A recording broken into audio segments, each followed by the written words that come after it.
Okay sir.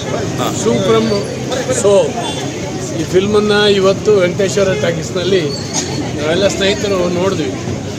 ತುಂಬ ಚೆನ್ನಾಗಿದೆ, ಖಂಡಿತವಾಗೂ ನೋಡ್ಬೋದು. ಒಂದು ಎಂಟರ್ಟೈನ್ಮೆಂಟ್ ಮೂವಿ ಅದು. ಭಾಳ ಚೀಪಾಗಿ ಒಂದು ಒಳ್ಳೆ ಫಿಲ್ಮನ್ನು ಮಾಡಿದ್ದಾರೆ ಅಂತ ನನಗೆ ಅನಿಸ್ತು. ಭಾಳ ಅದ್ದೂರಿಯಾಗಿ ಕೋಟಿಗಟ್ಟಲೆ ಸಾವಿರಾರು ಕೋಟಿ ಹಾಕಿ ಮಾಡುವಂಥ ಫಿಲ್ಮ್ಗಳು ಇವತ್ತು ಬರ್ತಾ ಇರುವಾಗ ಒಂದು ಹಳ್ಳಿಯ ಕತೆ ಘಟನಾವಳಿಗಳನ್ನು ಆಧರಿಸಿ ಮಾಡುವಂಥ ಈ ಫಿಲ್ಮು ಖಂಡಿತವಾಗೂ ಮನೋಜ್ಞ ಅಂತೇಳಿ ಹೇಳಿ ನನಗೆ ಅನಿಸುತ್ತೆ. ಭಾಳ ಜನ ಈ ಫಿಲ್ಮ್ ಟಾಕೀಸ್ ತುಂಬಿ ನೋಡ್ತಾ ಇದ್ದಾರೆ. ಖಂಡಿತವಾಗೂ ಒಮ್ಮೆ ನೋಡ್ಬೋದು, ಚೆನ್ನಾಗಿದೆ. ನೀವು ಲಾಸ್ಟ್ ಯಾವಾಗ ಹೋಗಿದ್ದು ಥಿಯೇಟ್ರಿಗೆ? ಥಿಯೇಟ್ರಿಗೆ ಹೋಗ್ದೇನೆ 25 ವರ್ಷ ಆಗಿತ್ತು ನಮಗೆ. 25 ವರ್ಷದಿಂದ ಯಾವ್ದು ಲಾಸ್ಟ್ ಫಿಲಮ್ ಯಾವುದಿತ್ತು?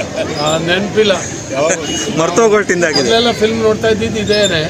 ಆಮೇಲೆ ಒಂದು 25 ವರ್ಷದಿಂದ ನೋಡಲಿಲ್ಲ. ಕನ್ನಡದಲ್ಲಿ ಚಲನಚಿತ್ರಗಳಲ್ಲಿ ಈ ಥರ ಪ್ರಯೋಗಗಳು ಎಷ್ಟು ಮಟ್ಟಿಗೆ ಸಹಕಾರಿಯಾಗಿದೆ? ಮೊನ್ನೆ ಇದು ಮಾಡಿದ್ರಲ್ಲ ಕಾಂತಾರ ನೋಡಿ, ವಿದೇಶದಲ್ಲಿ ಹೋಗಿ ಎಲ್ಲ ಶೂಟಿಂಗ್ ಆಗ್ತಾಯಿತ್ತು. ಕಾಂತಾರ ಇದು ಎಲ್ಲ ಒಂದು ಹಳ್ಳಿನಲ್ಲಿ ಶೂಟಿಂಗ್ ಆಗ್ತಾಯಿತ್ತು. ನಮ್ಮ ಹಳ್ಳಿಯೂ ಕೂಡ ಚೆಂದ ಕಾಣುತ್ತೆ. ಮತ್ತು ಸಾಮಾನ್ಯ ಜನರ ಒಂದು ಬದುಕಿನ ಇದನ್ನು ಆಶ್ರಯಿಸಿ ಒಂದು ಕತೆ ಮಾಡಿ ಒಂದು ಚಿತ್ರ ಮಾಡುವಂಥದ್ದು ಇದೆಯಲ್ಲ, ಇದೊಂದು ನಿಜವಾಗ್ಲೂ ಕೂಡ ಹೊಸ ಪ್ರಯೋಗ. ಜನ ಇದನ್ನು ನೋಡ್ತಾರೆ ಅನ್ನುವಂಥದ್ದು. ಈ ಥರದ ಒಳ್ಳೆ ಚಲನಚಿತ್ರ ಈ ಥರದ್ದು ಒಳ್ಳೇದು ಬಂದಿದೆ ನಿಮ್ಗೆ ಯಾರು ಹೇಳಿದರು? ಇಲ್ಲಿ ತುಂಬ ಜನ ಹೇಳಿದ್ರು ನನಗೆ, ವಿಶೇಷವಾಗಿ ನಮ್ಮ ನಾಗರಾಜ್ ಹೇಳಿದ್ರು.